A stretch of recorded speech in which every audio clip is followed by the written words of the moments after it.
안녕하세요. 오랜만에 뵙습니다.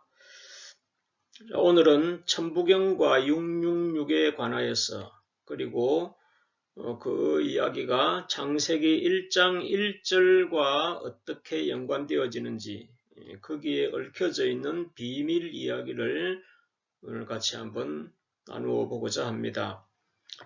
성경과 천부경이 유사하다는 이야기에 대해서 또는 심지어 일치하다, 성경을 내리신 신과 천부경을 내리신 신이 동일한 분이다 라고 이야기할 정도로 그 유사성에 대해서 제가 상당히 감명을 깊게 받고 있고 또 많은 영상을 촬영을 해서 이렇게 올려드렸는데, 오늘은 그 밀착의 정도가 상상을 초월하는 그러한 내용들이 있어서 소개를 해드리고자 합니다.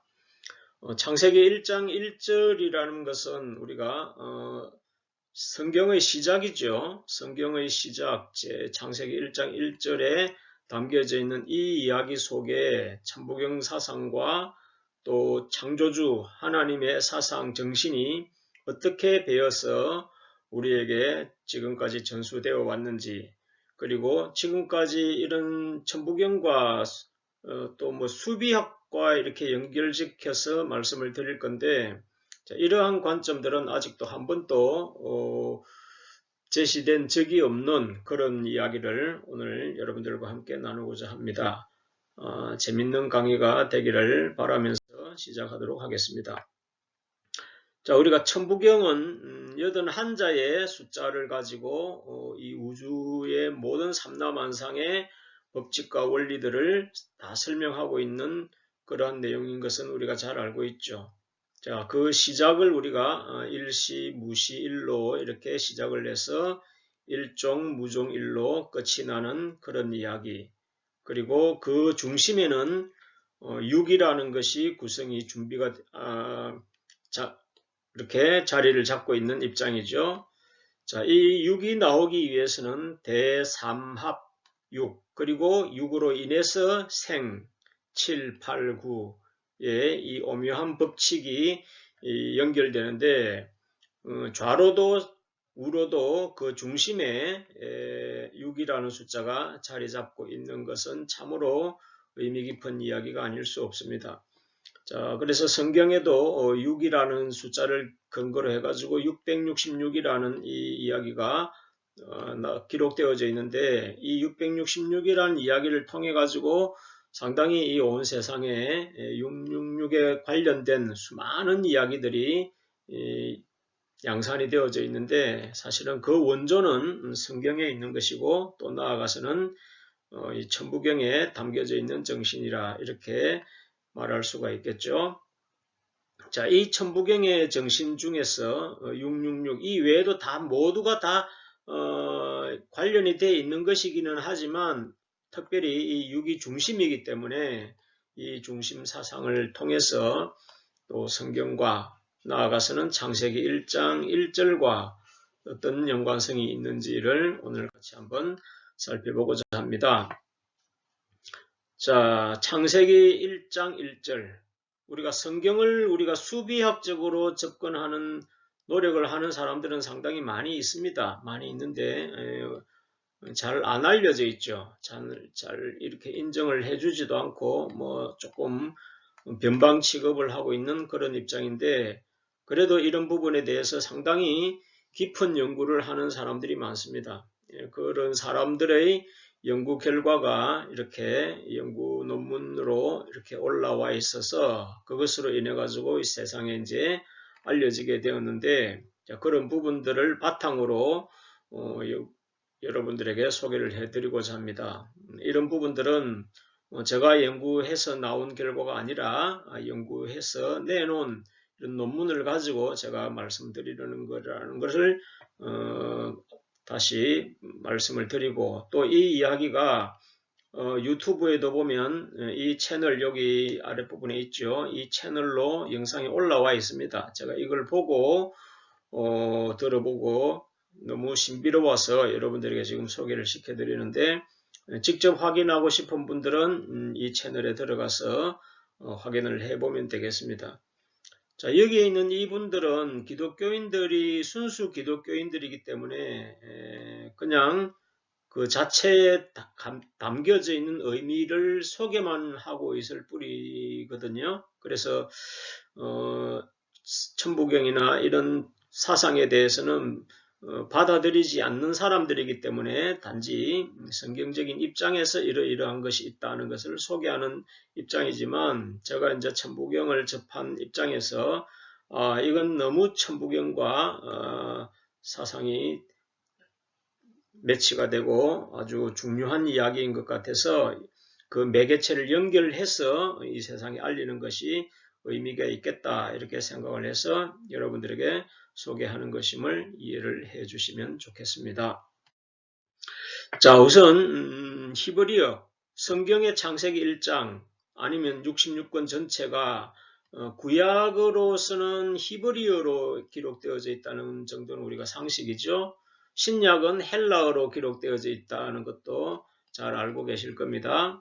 자, 이러한 성경의 이야기, 그리고 고대 로마 시대에는 이게 이제 라틴어로 기록이 되어져서 사용되어졌는데, 이 헬라어와 히브리어 그리고 라틴어에 가지는 공통점이 있다면 그 수에 고유한 숫자가 매겨져 있다는 거죠. 숫자가 매겨져 있어 가지고 여러 가지 수비학적인 자료를 제공을 하고 있는데, 그 중에서도 이 히브리어 부분은 우리가 아주 오늘날에도 많이 번져 있는 그런 이야기들의 소스를 제공하는 부분이기도 합니다. 자, 그 히브리어에 대해서 잠깐만 소개를 해드리면, 자, 히브리어는 알파벳이 이렇게 22개로 구성이 되어져 있습니다. 22개로 구성이 되어져 있는데, 우리 훈민정음 같으면은, 지금 훈민정음이 나온 지가 한 500년 넘었죠? 자, 그런 기간이지만, 처음에 생겼던 훈민정음 자음과 모음 가운데서 지금 빠져 있는 것들이 많죠. 현실 생활에 잘 쓰이지 않는 글자들은 이렇게 누락이 되고 빠지는 경우가 많은데, 이 히브리어에는 고대로부터 창세기가 기록되는 때가 우리가 모세라고 본다면 약 3,500년 전이거든요. 3,500년 전부터 사용되어졌던 이 히브리어가 아직까지도 변함없이 22개의 알파벳으로 활용이 되고 있는 것입니다. 만약에 이게 이제 들쭉날쭉을 한다 그러면은 이 수비학적인 의미가 뭐 빵꾸가 나든지 변형이 되든지 이래서 어떤 신빙성이 많이 떨어지는 이야기가 되겠지만, 이 히브리어는 그런 변화가 없이 이렇게 전수가 되어져 왔습니다. 자, 그리고 이제 여기 알파벳이 이렇게 있습니다. 알파벳이 이렇게 있는데, 이 알파벳 하나하나에 이제 고유한 넘버가 이렇게 매겨져 있습니다. 알파벳 배열된 순서대로 1, 2, 3, 4, 5, 6, 7, 8, 9, 10 하고, 그 다음에 이제 열이 넘어가면서부터는 20, 30, 40, 50, 60 이렇게 100까지 가고, 100이 넘어가면 또 200, 300, 400으로 이렇게 연결되어서 전체가 400, 제일 큰 수가 400으로 배열되어 있는 것이 히브리어에 담겨져 있는 고유한 숫자인 것입니다.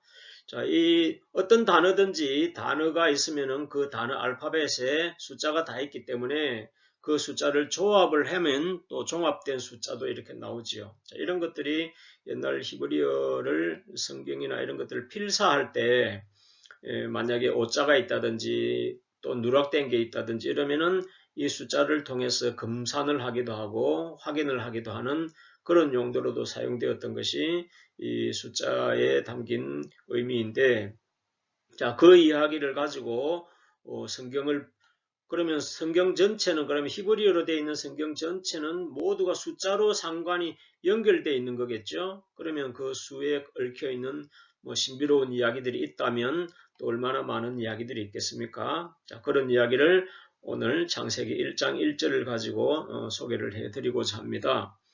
자, 예를 들면 다윗이라는 말이 있습니다. 다윗은 우리가 잘 아시죠?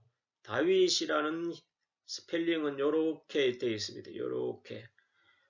요것을 보면은 요게 달렛이라 그러거든요. 요 달렛이라 그러는데 요건 4에 해당되는 숫자죠. 여기 달렛 4에 해당된 거. 요 바버라는 스펠링은 여기 6에 해당되는 겁니다. 그래서 우리가 666이라 그럴 때 우리 인터넷에 들어갈 때 www. 이렇게 하잖아요. 그 www.이라고 말하는 것이 이 히브리어 발음상에서는 이 바브에 해당되는 발음가거든요. 그래서 666이다.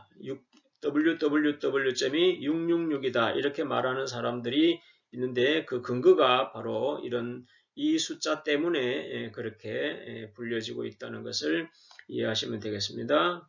그 다음에 이제 또 달렛이 있죠. 그래서 4와 6과 4가 연결되어 있죠.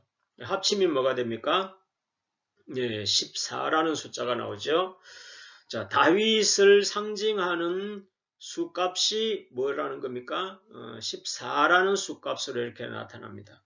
자, 뭐 이렇게만 소개를 하고 넘어가 버리면 이건 뭐 아무것도 아닌 의미가 되어버리죠. 자, 이걸 가지고 이제 성경에 조금 연결시켜 보면 또 재밌는 이야기들이 있는데, 신약 성경의 마태복음 1장에 보면은 예수님의 족보가 나오거든요.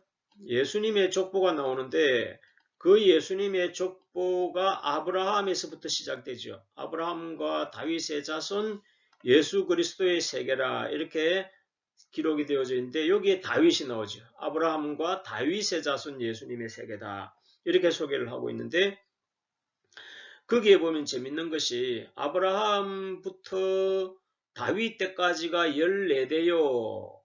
또 다윗에서부터 바벨론 포로로 잡혀갈 때까지가 14대요. 또 바벨론 포로에서부터 예수님 때까지가 14대요. 이렇게 14대라는 말이 3번이나 들어갑니다. 3번이 들어갑니다. 자, 이게 무슨 의미가 있을까요? 자, 이런 이야기들을 조금 기억을 해 놓으세요. 나중에 다 연결돼서 다시 이야기가 나올 겁니다. 그러니까 다윗의 이 수값이 14인데 이 14라는 숫자가 공교롭게도 예수님의 족보에 이렇게 14번, 14라는 숫자가 3번이나 연속해서 나오는 걸로 기록되어져 있다는 것을 생각해 보면 뭔가 암시하는 바가 있다는 것을 우리가 짐작할 수 있겠죠. 자, 그 다음에 이제 다윗 그러면은 이 다윗이라 그러면 우리가 다윗의 별, 이스라엘의 국기에 달려져 있는 그 이스라엘의 별을 우리가 연상할 수가 있겠죠.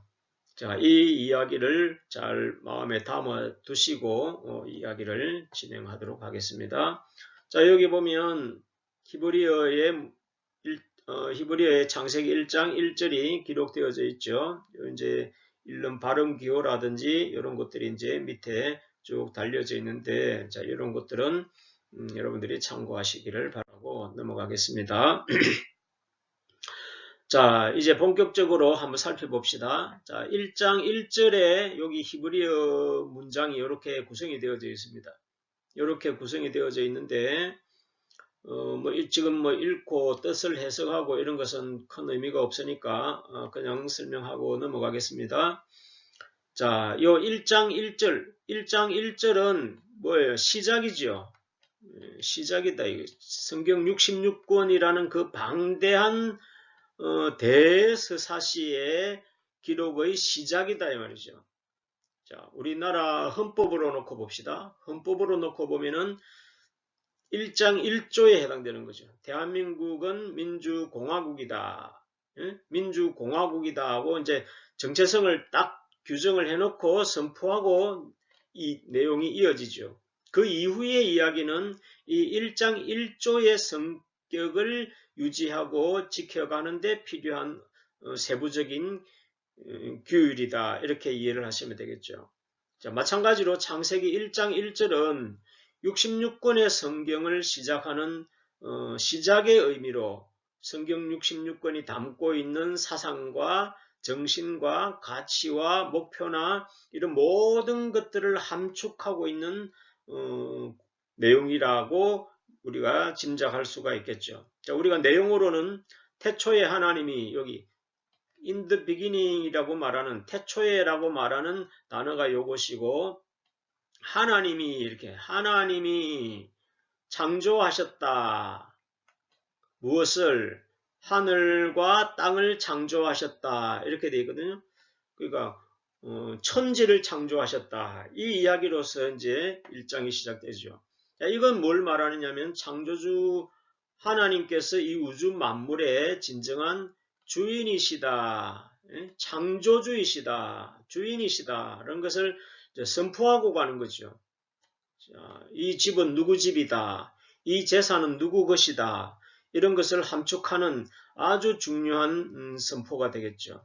자, 이것은 어떻게 보면 이 스케일이 얼마나 어마어마한 스케일인지를 우리가 짐작할 수 있는 부분입니다. 누가 어느 경전, 종교의 어느 경전에서 또 어떤 위대한 사람이 책을 쓴다 한들 이런 선포를 하면서 시작하는 글들이 있을까요? 이것은 그야말로 온 우주를 망라해서 이 우주는 내가 지었다. 내가 지었다. 이것은 나의 것이다. 라는 것을 선포하고 있죠.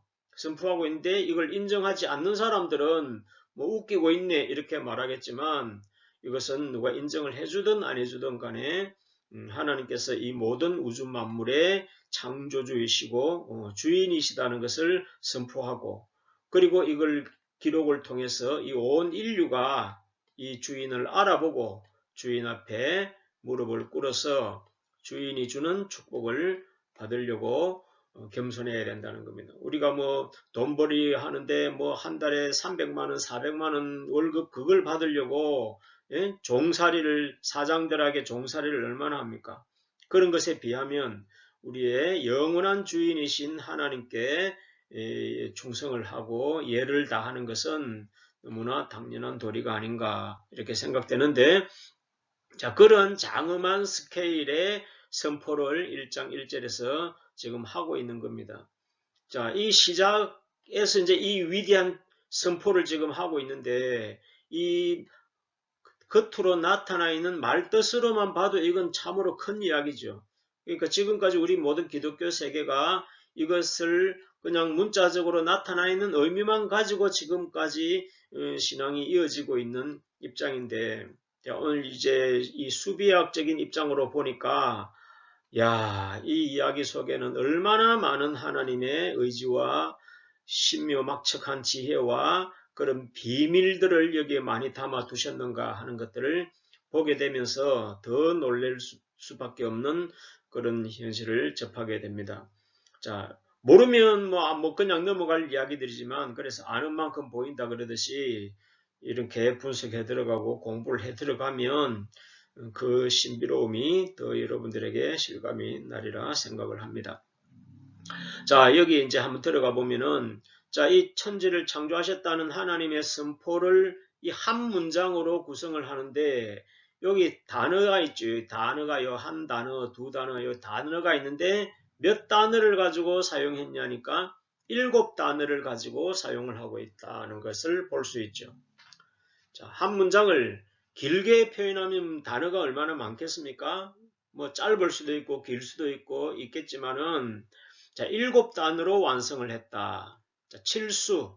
예를 들어서 우리가 뭐 사랑하는 연인에게 사랑을 고백한다 그럴 때, 야, 어떤 문장으로 뭐 너무 길어도 지루할 거고, 너무 짧아도 성의가 없을 거고, 적당한 길이로 적당한 의미와 상징성을 부여해서 어떻게 짜릿하게 사랑을 고백할까 그런 문구를 연구하기 위해서 뭐 밤새 머리 쓰면서 몸을 뒤척이면서 잠도 못 자가면서 이렇게 연구하는 것을 생각해 본다면 이 우주 창조 그리고 온 인류의 구원 역사를 위해서 지금 대단원의 첫 스타트를 끊는 입장에서 이 구상을 얼마나 하나님께서도 하셨을까를 생각해 본다면 그런 고민 끝에 그런 생각 끝에 고민 끝에 7단어를 가지고 이 문장을 완성했다고 한다는 것은 이 칠수에 따르는 그런 상징성도 하나님은 염두에 두셨겠지요. 자, 그것을 우리는 뭐 칠수에 대해서는 우리가 전보경에서도 많이 다루었고 또 우리가 상식적으로 칠수에 대한 그런 상징성은 충분히 인식을 할 수 있겠죠. 자, 그런 것은 좀 접어두고 가면서 더 많은 이야기가 나올 거니까 넘어가도록 하겠습니다. 자, 단어는 7단어로 사용되어졌고 그 다음에 여기에 사용되어진 스펠링 숫자, 요 스펠링, 우리 알파벳 스펠링 있죠. 요 첫 번째 단어 여기에는 스펠링이 6개의 스펠링이 사용되어졌습니다. 그리고 두 번째 단어에는 3개의 스펠링이 사용되어졌고 5개 이렇게 해서 전체를 합치면은 28개의 스펠링으로 이 7개의 문장, 단어를 통해서 한 문장이 지금 완성된 것을 볼 수 있습니다. 자, 28, 그러니까 여러분들 뭐 28이라는 숫자에 대해서 무슨 떠오르는 상징성이 있습니까? 우리 천부경에서는 주로 이제 10수까지로 설명을 했는데 여기는 28이니까 어디에다가 맞추면은 맞을까? 문득 딱 떠오르는 생각은 잘 안 나시죠? 자, 조금 이따가 설명을 드리겠습니다. 자, 스펠링은 28개를 사용했고 그 다음에 이제 첫 번째 단어의 스펠링이 몇 개라고 했습니까? 자, 6개로 사용됐다. 첫 번째 단어는 6개. 그 다음에 이 스펠링 전체는 28개로 이 한 문장을 완성을 해놓았다는 것을 보는데, 자, 이 6이나 28이라는 숫자에 대해서는 뭐 특별하게 연관되어지는 그런 상징성이 여러분들 잘 안 떠오르실 겁니다. 그런데 이제 이게 수학적인 인식을 가진 사람들에게는 그 의미가 쉽게 닿으리라 이렇게 생각을 하는데, 자, 그 설명을 드리자면 여기 완전수라 해놨죠. 완전수라는 이 perfect number라고 하는 이 완전수는 어떤 의미냐면은 요 6이라는 숫자가 있다면 이 숫자의 약수, 우리 수학 시간에 배웠죠. 약수가 있는데 이 약수를 다 더하면 또 자기 자신의 수가 된다는 겁니다. 그래서 1과 2와 3이 약수인데 이걸 더하면 다시 6이 되죠. 그래서 이것을 완전수라고 표현하는 겁니다. 28도 볼까요? 28도 보면은 1, 2, 4, 7, 14 이 약수가 있는데 이걸 또 다 더하면 또다시 28이라는 숫자가 되는 거예요. 그래서 이걸 완전수라 그러는데, 자, 이 우리 자연수 중에서 이런 완전수가 얼마나 자주 있을까, 얼마나 많이 있을까, 분포를 우리가 생각을 해보면, 자, 여기에 1부터 3천만까지, 3천만입니다. 3천만까지에서 완전수는 4개밖에 없다는 거예요. 그러면 어마어마한 희소성이죠. 자, 그 희소성 3천만 중에서 4개밖에 없는데 그 2개가 지금 여기에 들어있는 겁니다. 자, 시작하는데 6이라는 것으로 시작을 하고 있고 마무리를 28이라는 숫자로 마무리를 하고 있죠. 우리 뭐 알파와 오메가 이런 이야기를 하는데 시작과 끝이다 이거죠. 그러니까 시작을 6으로 시작해서 28로 마무리를 해서 완전하다는 것을 상징적으로 보여주고 있지 않나 이걸 생각해 볼 수 있습니다. 자, 완전한 것이 앞뒤로 딱 포진하고 있다는 거죠. 자, 완전하다, 전부다 이 말이죠. 자, 이걸 한번 해설을 해봅시다. 이게 완전하다는 이야기는 창세기 1장 1절 한 절로 완전하다는 겁니다. 창세기 1장 1절 한 절로 66권이 말하고자 하는 모든 것이 다 망라되어 있다 이런 이야기가 되는 겁니다. 그리고 거기서 말하고자 하는 모든 것의 전부가 이 안에 다 들어있다는 이야기가 되는 것이기도 하겠죠. 자, 어떤 사람이 옛날에 천자문을 배우는데 하늘 천 따지 그러더니 책을 듣고 집에 가버리는 거예요. 그래서 왜 배우다가 말고 가냐 이러니까 그 사람이 이랬대요. 하늘을 배우고 땅을 배웠으면 다 배웠지 뭘 더 배울 거 있냐 이러면서 갔대요. 자, 여기에 하늘과 땅을 창조하신 주인을 만났는데 뭘 더 배울 게 있냐. 예?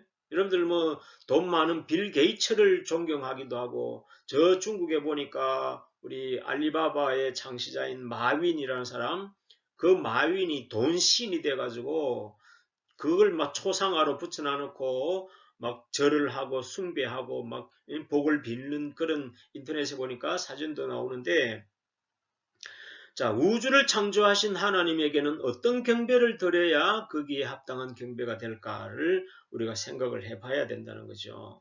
우리가 아까도 말한 것처럼 돈 2, 300만 원 그 월급 받으려고 사장한테 죽도록 종노릇 하는데 우주를 창조하신 그 하나님을 우리가 발견하게 된다면 어떤 예를 올려야 합당할까 이 말이죠. 자, 그 모든 하나님의 그 완전함을 이 창세기 1장 1절 한 절로서 다 전부 다 표현했다는 거죠. 자, 우리가 천부경은 81자로 모든 걸 다 표현했다 이렇게 돼 있죠. 81자로 과연 우리가 공부를 해보니까 81자로 우주 만물에 흐르는 그 모든 원리가 다 함축되어 있다는 걸 이해할 수 있었죠. 자, 저는 단언컨대 7자로 성경은 끝냈다. 7단어로 성경은 끝냈다. 이걸 단호하게 말씀드릴 수 있습니다. 81자로 기록된 천부경 정신도 여기에 다 들어있고요. 또 66권의 기록하고 있는 성경 전체가 말하고자 하는 정신도 여기 다 들어있습니다. 앞으로 이제 조금 살펴보시면 아시겠지만 이 완전수가 앞뒤로 이렇게 딱 포진해서 완성됐다는 것을 포장까지 딱 끝낸 입장이죠. 포장까지 박스에 넣어서 포장까지 딱 끝내고 스카치 테이프로 딱 둘러서 완성됐다는 것을 선포하는 것이 이 6이라는 숫자와 28이라는 숫자가 아닌가 이렇게 자신있게 말씀드릴 수 있습니다. 앞으로 이제 더 풀어드리는 것을 들으시면 이런 것이 더 실감이 나실 거니까 진행을 더 해보도록 하겠습니다. 자, 이제 다른 각도로 좀 살펴보도록 하겠습니다. 자, 여기 이제 창세기 1장 1절이 이렇게 기록되어져 있죠. 기록되어져 있는데, 아까 여기 단어는 7단어라 그랬죠. 그리고 스펠링은 28개의 스펠링에다가 6개의 첫 번째 단어는 6개라 그랬습니다. 자, 그런데, 자, 여기 단어마다 스펠링마다 여기 고유한 숫자가 있을 거 아닙니까? 그 고유한 숫자 값을 이렇게 계산을 해냈습니다. 그래서 첫 번째 단어는 913, 203, 86, 401 이래서 296까지 이렇게 쫙 정렬이 되어 있죠. 자, 이것만 봐가지고는 여기에 어떤 무슨 연관되는 공통점이라 상징성을 발견하는 것은 쉽지가 않죠. 자, 그런데 이렇게 이제 펼쳐놓고 여기에 2개든 3개든 이렇게 막 조합을 해보는 거예요. 더하기 이렇게도 섞어보고 저렇게도 섞어보니까 자, 여기에 86이라는 숫자와 913이라는 숫자를 합치니까 여기 999가 나오는 거예요. 자, 여기 또 요렇게 더해보니까 여기도 999가 나오는 거예요. 자, 그 다음에 여기 407이라는 숫자와 395라는 숫자와 86이라는 숫자를 합쳐보니까 888이 나오는 거예요. 자, 그 다음에 여기 또 합쳐보니까 777이라는 숫자가 나오는 거예요. 자, 777, 888, 999가 이렇게 쫙 나열되고 있는 이게 여러분들 보기에 어떻습니까? 우연치고는 참 기묘하네 이렇게 생각하고 말 수도 있겠죠. 그런데 이건 우리가 천부경을 배우는 사람들이면 이게 예사로운 숫자가 아니라는 것을 생각할 수가 있을 겁니다. 자, 우리가 1부터 10까지를 가지고 천부경은 다 표현을 했는데 우리가 이 1부터 5까지와 6부터 10까지 제가 이걸 큰명이거든요. 제가 큰명인데 이 강의를 좀 이렇게 올려야 되겠는데 영상을 만들기가 아주 불편했는데 조금 배워가지고 지금 이렇게 하니까 이 글씨 쓰는 게 지금 아주 부자연스럽습니다. 네, 그런 점을 좀 헤아려서 여러분들 이해를 해 주시면 좋겠습니다. 자, 1부터 5까지와 6부터 10까지의 숫자가 있는데 이걸 우리는 선천의 수다.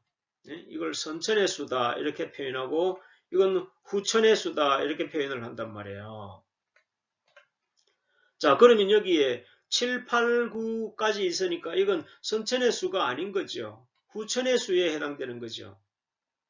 자, 후천이라는 말은 뭐가 전제가 된 겁니까? 우리 개벽사상 이야기 하잖아요. 개벽사상. 우리 기독교로 치면 이제 종말사상, 재림사상 이런 이야기가 들어간 개념이 이 후천이라는 개념이란 말이에요. 그러면 후천에 대한 이야기가 지금 여기 777888999로 나오는 거예요. 자, 여기를 생각을 해보면, 자, 우리 그러면 여기에 딱 666이 있었더라면 금상첨화겠죠. 근데 여기 666은 없죠. 그러니까 666이 딱 있었더라면 아주 999가 두 개니까 요거 하나 없애고 666이 들어있었더라면 얼마나 금상첨화겠습니까? 자, 천부경에서 6, 생, 7, 8, 9단 말이에요. 6이 있고 그 다음에 7, 8, 9가 나오는데 근데 여기 지금 6이 없단 말이에요. 근데 이 흐름상으로 보면 666이 여기 들어있어야 될까요? 없어야 될까요? 있을까요? 없을까요? 표면적으로는 없지요. 그런데 나중에 더 깊이 이제 분석을 해 들어가면 이 거대한 수체계 속에 이 666이라는 것이 얼마나 깊은 베이스를 형성하고 있는지를 여러분들 보시게 되면 정말 깜짝 놀랄 일들이 뒤에 기다리고 있습니다. 자, 6, 생, 7, 8, 9다 말이에요. 그러면 선천의 세계 1에서 5까지 역사가 지나가고 그 다음에 6이라는 것이 완성이 되어지고 그 다음에 이것으로 인해서 7, 8, 9가 나온다는 거죠. 자, 우리 이제 666을 이야기하는 사람들, 특히 이제 우리 기독교인들이 이 666에 대해서 뭐 사탄의 수, 짐승의 수, 마귀의 수, 뭐 파멸의 수, 뭐 이런 이야기들을 하고 있는데 여러분들 뭐 666을 우리가 배워서 아시겠습니다만은 이 삼라만상이 전부 다 6으로 이루어져 있단 말이에요. 아까 앞에도 말한 것처럼 탄소 기반 생명체는 전부 다 6으로 구성되어져 있는데 6 자체가 나쁜 게 아니단 말이에요. 666이라는 것 자체가 나쁜 게 아니단 말이에요. 666이 나쁜 이유는 뭐냐니까 우리 인간들이 이 육체 물질 세계에 갇혀서 사니까 나쁜 것이 되는 거죠. 이걸 뛰어넘으면 7778899로 넘어가는데 이 물질에 갇혀버리는 거예요. 한평생 돈을 쫓고 명예를 쫓고 육신적인 탐욕을 쫓고 정욕을 쫓고 막 섹스를 쫓고 이러다가 보니까 666에 매몰되어 버린 종이 되어버리는 거예요. 그러니까 666에 갇혀버린 물질에 갇혀버리는 인생이 되어버리는 거예요. 666 여러분 칼이 나쁜 거예요, 좋은 거예요? 불이 좋은 거예요, 나쁜 거예요? 좋게 쓰면 좋은 것이고 나쁘게 쓰면 나쁜 거죠. 666도 마찬가지예요. 666 자체가 나쁜 것이 아니라 우리 인간들이 666에 갇혀서 살아감으로 인해 가지고 아주 짐승 같은 인생의 틀을 벗어나지 못하는 이게 문제가 되고 죄가 되고 고통이 되고 한이 되는 거다 이 말이죠. 자, 이 물질을 뛰어넘어서 정신을 추구하고 영혼을 추구하고 도를 추구한다면은 이 666의 껍질을 깨고 넘어갈 수가 있단 말이에요. 이게 우리가 깨달음이라고 하는 이 눈에 보이는 게 다가 아니구나 하는 것을 깨달음으로 해서 보이지 않는 세계를 추구해서 나아갈 수 있도록 만들어주는 이게 6이단 말이죠. 그러니까 6생 7, 8, 9라 그랬는데 그러니까 대삼합이죠. 대삼합이라는 것은 큰 원리를 다 깨달았을 때의 말이에요. 깨닫지 못한 인생은 666으로 끝나버리는 거예요. 666에 도달도 못해보고 끝나버린 군뱅이처럼 똥파리처럼 그렇게 살다가 끝나버리는 것이고 이 대삼합이 이루어져서 이 모든 원리를 다 터득을 한 사람이 비로소 77789로 나아갈 수 있게 된다는 이야기입니다. 그러한 이야기의 사상이 이 개벽사상, 재림사상의 중심이고 그래서 요한계시록에도 666이라는 숫자가 나오고 구약에서는 솔로몬, 황금의 제왕 솔로몬에게서 이 666이 등장하는 이유가 바로 그런 데 있는 것입니다.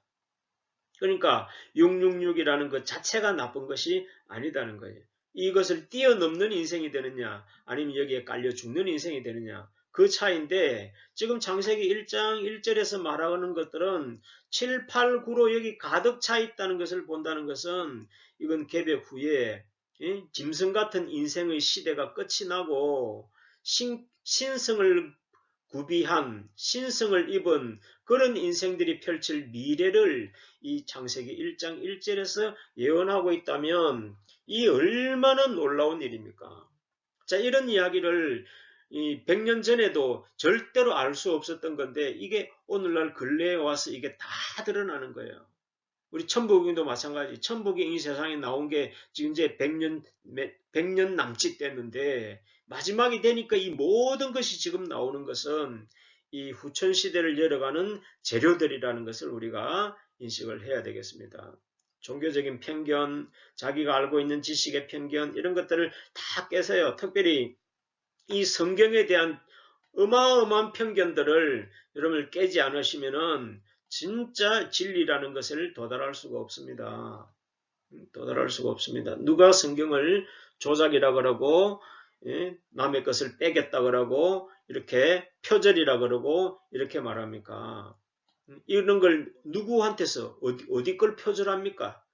이런 원리가 성경이 기록된 게 지금 3500년 전인데 그 이전에 이런 원리가 어디에 있어서 성경이 그걸 표절하냐 이 말이에요. 그리고 이런 원리를 누가 알아서 이걸 조작을 할 수 있냐는 거죠. 성경을 우리가 모르는 사람들이 그리고 사탄이라는 건 뭐예요? 이 성경의 권위를 박살을 내야 사탄의 자기들의 세력권을 영원히 구축할 수 있기 때문에 이 성경을 아주 치열하게 공격을 해서 권위를 무너뜨리려고 하는 그 사탄의 계략에 우리가 전부 다 놀아나고 있다는 것을 인식해야 한다는 겁니다. 자, 그 다음 이야기를 좀 넘어가겠습니다. 자, 이 1로 놓고 보면 이제 111이 되겠죠. 그러니까 이 111이 전제가 되어 있다는 것도 우리가 상상을 해야 되겠죠. 여기 1에서 5까지라는 숫자에서 요 1에 대한 것이니까 이것은 전제가 되는 것이겠죠. 자, 이 111이라는 111이라는 숫자를 또 파고 들어가서 분석을 해봤어요. 분석을 해보니까 어떤 숫자로 나타나느냐니까 37이라는 숫자가 여기 3개 들어간다. 37이라는 숫자가 여기 3개 들어가는데 그럼 37이라는 숫자는 뭘 말하느냐 하니까 요 다윗의 별을 만드는데 다윗의 별을 만드는데 37개의 구슬이 필요하다 이거죠.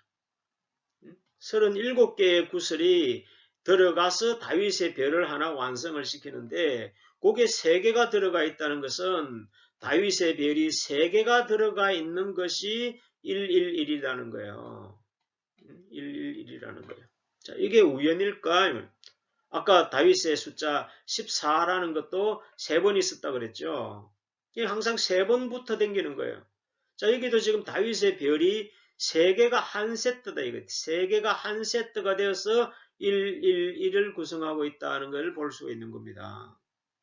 자, 그러면 여기에 777은 여기 배수 7배죠. 888은 8배고 999는 9배 아니에요? 그러면 여기에 다윗의 별이 7배, 8배, 9배가 꽉득 들어가 있으니까 창세기 1장 1절은 다르게 표현하면 다윗의 별로 가득하다 이렇게 볼 수 있죠. 다윗의 별로 가득하다. 다윗의 별로 가득하다. 왜 다윗이 이렇게 중요할까? 왜 다윗이 이렇게 중요할까? 아까 다윗은 예수님의 계보라 그랬죠. 다윗은 예수님의 계보라 그랬죠. 그 예수님은 그래서 구약 성경이나 이런 데서는 다윗은 메시아에 대한 상징적인 인물로 사용이 되고 있습니다. 자, 메시아에 대한 상징적인 인물이다. 그러니까 여기에 다윗의 별이 가득하다는 것은 메시아가 가득하다. 메시아를 바라보아라. 메시아를 향해서 나아가라. 메시아를 찾으라. 구하라. 이런 이야기죠. 1차적으로는 예수님을 만나라. 재림의 역사를 가자보면 이 후천 세계를 열어가는 메시아를 기다려라. 이런 이야기를 이 창세기 1장 1절에서 충만하게 이 이야기를 하고 있다는 겁니다. 수비학적으로 풀어가면 이렇게 돼버리는 거예요. 자, 그 다음에 여기 한번 볼까요? 자, 여기에 여기 7배죠. 111이 여기 111이 여기는 7배, 여기는 8배, 또 여기는 9배, 또 9배잖아요.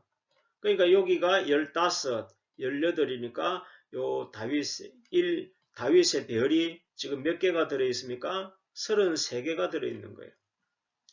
자, 다윗의 별이 지금 3세트가 된 게 3개가 한 세트가 된 겁니다. 3개가 한 세트가 된 게 33개가 들어있는 거예요. 그럼 여기 3을 곱하면 몇 개가 되는 겁니까? 예, 99개가 되는 거예요. 33. 우리 프리메이슨 이런 데 들어가면 뭐 계급이 33단계라 이런 이야기 들어보셨죠? 은하수의 별자리가 33개가 있다. 그리고 그 3배니까 99개죠. 야, 100개를 허용을 안 하시네요. 77, 88, 99로 가는데 열은 허용을 안 하시네요. 자, 이것은 하나님께서 하나님의 권위 안에 여지를 남겨두시는 부분이 있다는 이야기가 되기도 하겠죠. 자, 이런 수상들을 통해서 수라는 걸 통해 가지고 모든 걸 다 말하고 있는 거예요. 자, 보세요.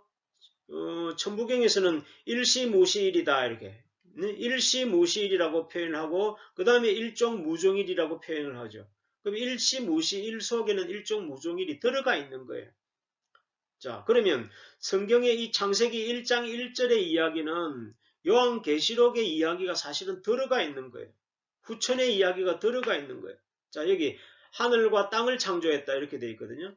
하늘과 땅을 창조했다 이렇게 되어 있는데, 자, 태초에 하나님이 천지를 창조하시네 이렇게 말하니까 아주 우주 창조의 처음 빅뱅 시대에 있었던 그 처음 창조의 역사를 이야기하는 것 같지만은 여기다가 셋자 하나를 더 넣어보세요. 후천이니까 셋자를 하나 더 넣으면 새 하늘과 새 땅을 창조했다 이런 이야기가 되죠. 자, 후천 이야기니까 이건 새 하늘과 새 땅에 대한 이야기를 1장 1절에서 선포하고 있다면 이 1장 1절은 빅뱅의 이야기도 포함하면서도 마지막에 새 하늘 새 땅의 창조도 포함하고 있는 아주 기가 막힌 이야기다. 그러니까 성경 이야기를 7자를 통해서, 천부경은 81자를 통해서 완성이 모든 걸 다 포괄하지만 성경은 창세기 1장 1절에 7단어를 통해서 모든 것을 다 포함하고 있다는 것을 생각해 보면 이 성경의 위대함과 또 하나님의 그 깊으신 지혜를 우리가 더 실감할 수 있는 대목이 아닌가 이렇게 여겨 봅니다. 이런 부분들은 여러분들이 조금 더 세밀하게 더 공부하시면서 묵상하시면서 명상하시면서 더 깊이 들어가 보시기를 권면하겠습니다. 추천하겠습니다. 자, 그 다음 진도로 나가봅니다. 자, 여기 이제 태극과 다윗의 별로 이루어진 이스라엘의 국기가 여기에 들어져 있습니다. 자, 우리가 잘 아는 바처럼 태극기는 양과 음이다 하는 걸 잘 알고 있죠. 자, 이 이스라엘 국기도 마찬가지 다윗의 별도 양과 음이죠. 삼각형이 아래 위로 이렇게 만나서 이루고 있는 이 다윗의 별이죠. 그러니까 똑같이 음과 양을 지금 포함하고 있는 겁니다. 자, 이것도 보세요. 잘 보시면 요렇게 보시면 6이죠. 요렇게 보시면 6이죠. 그리고 요렇게 보시면 9지요. 요렇게 보시면 또 9지요. 666이 여기 다 들어있는 겁니다. 666이 여기 다 들어있고 나아가서는 이 안에는 999도 다 들어있는 겁니다. 999도 다 들어있는 겁니다. 6생 7, 8, 9로 나아가야 된다는 거지요. 은하철도를 타든지 뭘 돌을 닦든지 깨달음을 얻든지 어쨌든 999로 나아가지 못하면은 이 666에 매몰되어서 이 땅의 감옥에 갇히는 거예요. 예? 지옥이 어딥니까? 이 땅의 감옥이다 이거지. 인간으로서 짐승같이 살아가는 인생들이 얼마나 많습니까? 그들에게는 따로 지옥이 필요가 없어요. 이 땅이 그냥 지옥입니다. 뭐 돈을 쓰고 뭐 폼을 잡고 명품을 걸치고 그 다 부질없는 겁니다. 찰나와 같은 인간, 이 중력권에 갇혀서 한 발짝도 벗어날 수 없는 이 지옥 속에 지금 갇혀서 있는 형국인 것을 깨닫지 못하는 인생은 그냥 개돼지로 끝나는 인생이겠죠. 어쩔 수가 없는 겁니다. 우리가 지금 666의 세계 속에 갇혀 있는데 이 세계에서 이 구국으로 나아가지 못하면 그렇게 되어버린다는 것을 이런 태극의 마크를 통해서 또는 이스라엘의 이런 국기를 통해서 전부 다 그 이야기를 지금 하고 있는 겁니다. 자, 이스라엘 국기도 잘 보실까요? 이스라엘 국기도 이 666이라는 것이 다 들어 있습니다. 보실까요? 자, 여기에 여기 육각형이 들어 있죠. 네? 여기 육각형이 들어 있습니다. 이 첫 번째 6입니다. 자, 그 다음에 여기 밖에 여기 삼각형이 몇 개입니까? 예, 삼각형 여기 6개가 들어 있습니다. 그 다음에 여기도 밖에 여기를 연결하면 또 큰 육각형이 들어 있습니다. 이것도 666으로 구성되어져 있는 거예요. 자, 왜 여기도 666, 저기도 666, 뭐 지구가 기울어진 것도 666이라고 그러고 모든 것이 666으로 되어 있냐 이거죠. 자, 그 666의 비밀을 풀어내서 7로 나아가야 되는데 여기에 갇혀가지고 666을 추종해서 돈이나 조금 더 만지자 이렇게 살아가고 있다면 이것은 개돼지로 짐승과 같은 인생으로 그냥 살아가고 있습니다. 자, 이런 원리를 아는 인간들이 저 세계의 글로벌 그 기업들이 이런 공부를 다 해가지고 이런 걸 다 아는 거예요. 그래서 그들의 회사의 심볼 마크들로 전부 다 이 666을 변형시켜서 다 사용하고 있는 겁니다. 자, 그런 이야기는 다음에 또 좀 하도록 하겠습니다. 자, 이렇게 이 마크 속에 이 태극과 다윗의 별 속에 이런 비밀이 들어져 있는데 자, 이 이야기를 가지고 좀 더 깊은 이야기를 진행해 가보도록 하겠습니다. 자, 여기 이제 다윗의 별의 모양이거든요. 이 다윗의 별의 모양이 이렇게 삼각형이 있고 이렇게 삼각형이 있습니다. 이 다윗의 별을 만드는데 구슬을 가지고 이렇게 쌓으면 가장 작은 다윗의 별을 만드는데 구슬이 이렇게 13개가 필요하다. 13개가 이렇게 필요하고 그 다음에 여기 한 겹, 그 위에 한 겹을 더 입히는 거예요. 한 겹을 더 입히는데 구슬이 몇 개가 필요하냐니까 37개가 필요한 거예요. 여기 13개가 있죠. 여기 13개가 있는데 여기서 24개가 더 붙어야 요 두 번째 다윗의 별이 만들어지는 거예요. 그 다음에 세 번째 다윗의 별을 하나 더 입히려고 하면은 여기에는 이런 세 개의 이 구슬이 필요한 거죠. 그래서 첫 번째 다윗의 별을 만드는 데는 13개, 두 번째가 만들어지는 데는 37개, 세 번째는 이런 세 개가 필요한 거죠. 이걸 꼭 외워두셔야 됩니다. 외워두셔야 다음에 이야기하고자 하는 내용들을 여러분들이 이해를 할 수 있기 때문에 이걸 꼭 바르게 이해를 해 두시면 좋겠습니다. 자, 13, 37, 73. 두 번째 37을 거꾸로 하면 73이죠. 그러면 하나만 외우시면, 두 개만 외우시면 되겠죠? 13, 37, 73. 여기도 3이 다 들어가 있죠. 3이 다 들어가 있죠. 자, 이런 것도 묘미가 있는 거죠. 자, 이렇게 다윗의 별을 한 겹, 두 겹, 세 겹을 만드는데 13, 37, 73이라는 숫자가 들어간다는 사실을 기억을 해 두시고 진도를 나가도록 하겠습니다. 그 다음에 이제 구슬을 가지고 이렇게 쌓았습니다. 피라미드를 쌓듯이 쌓았습니다. 그러니까 첫 번째가 한 개, 그 다음에는 두 번째 두 개, 그 다음에 세 개, 네 개를 순서대로 이렇게 쌓으면 이게 전부 다 삼각수가 되는 거예요. 삼각수. 그래서 정삼각수라고 그래요. 정삼각수. 첫 번째는 한 개죠. 그 다음에 3이라는 걸로 정삼각수, 그 다음에 6이라는 걸로 정삼각수, 이렇게 10이라는 숫자로 정삼각수, 요건 전부 다 정삼각수다. 그러니까 10번째까지 내려가면, 10번째까지 내려가면은 여기에 55, 우리 1부터 10까지를 합치면 55가 되잖아요. 그 55라는 숫자가 단지 1부터 10까지의 합의 숫자가 아니라 이 정삼각수, 10번째 정삼각수를 구성하는데 55개의 구슬이 필요하다는 이야기가 여기에 함축되어져 있는 것입니다. 자, 여기도 보면 숫자의 묘미가 상당히 여기 담겨져 있습니다. 자, 여기 앞에 우리가 7개의 단어가 있었고 28개의 스펠링이 있었고 그 다음에 6개의 스펠링이 있었다 그랬죠. 자, 여기도 보면 6이라는 숫자가 여기 있죠. 6이라는 숫자가 여기에 있습니다. 여기 세 번째에 해당되는 정삼각수가 6이기도 하죠. 자, 세 번째라는 것도 3이라는 것도 또 묘미가 있죠. 이게 이제 뭉쳐져 가지고 6이라는 것이 정삼각수이면서도 아까 뭐라 그랬습니까? 완전수다 그랬죠. 정삼각수이면서 완전수. 그 다음에 여기 28이라는 숫자가 여기 들어 있습니다.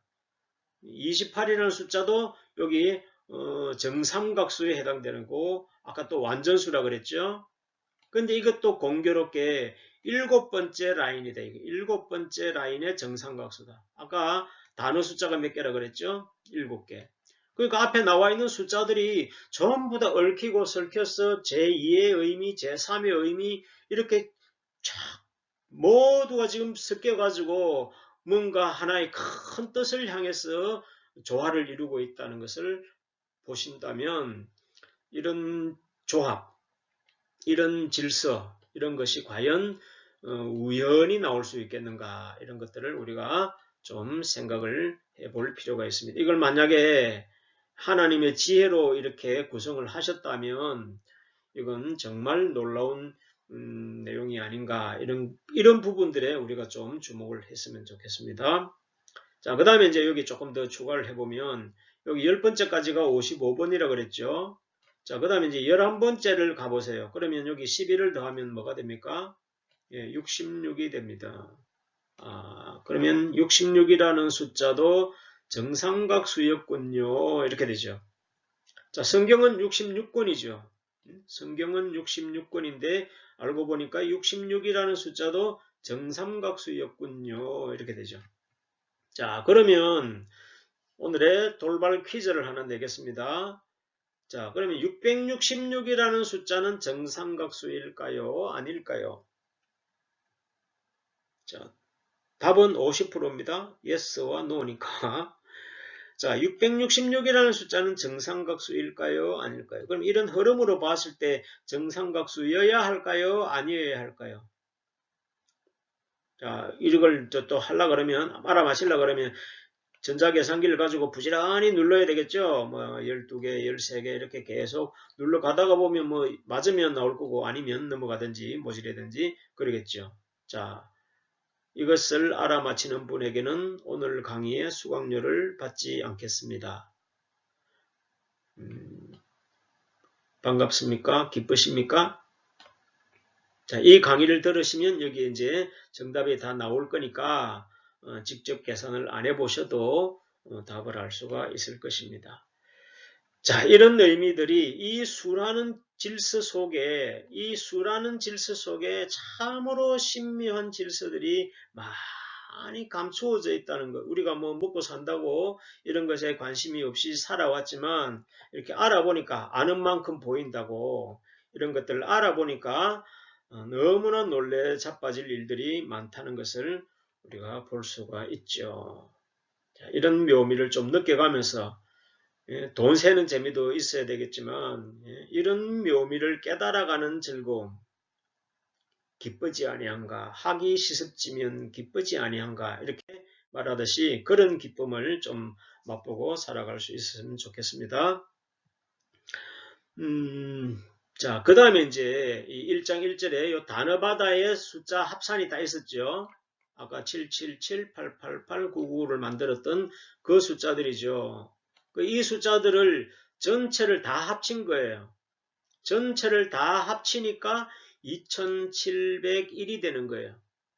2701, 뭐 이건 덧셈이니까 어렵지 않겠죠.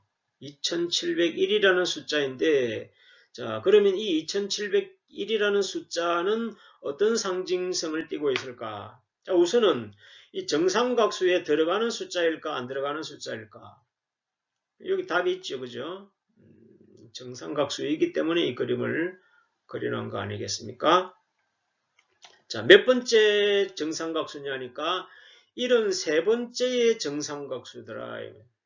73번째의 정삼각수더라. 뭔가 어마어마한 이야기가 나올 기미가 보이죠? 자, 73이라는 숫자는 어떤 숫자에서 나왔는데 기억이 나시나요? 자, 요 앞에 요 거꾸로 하면은 37이라 그랬죠? 그 다음에 13이라 그랬죠? 뭔 숫자입니까? 다윗의 별을 만드는 데 필요했던 숫자죠. 자, 세 번째 다윗의 별을 만드는 데 필요했던 구슬의 숫자가 73이었는데 그 73이라는 숫자를 정삼각수로 오니까 이 전체의 합산의 숫자가 딱 떨어져 나오더라 이 말이죠. 자, 이런 조합 아까 우리가 뭐 말했던 그 1부터 55까지 그런 숫자들은 숫자가 작으니까 얼마든지 우리가 조합을 해볼 수가 있는데 이런 큰 수들은 조합을 해보기가 너무 어렵죠. 아까 666이나 이런 숫자들도 뭐 마음만 먹으면 할 수는 있겠지만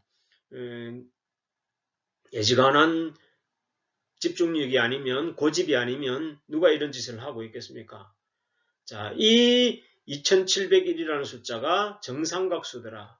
요즘은 이제 컴퓨터가 다 있어가지고 뭐 시뮬레이션을 한다 뭐 이래가지고 다 조합을 해볼 수 있지만 여러분들 뭐 100년 이전에만 해도 이걸 어떻게 다 일일이 다 해보겠습니까?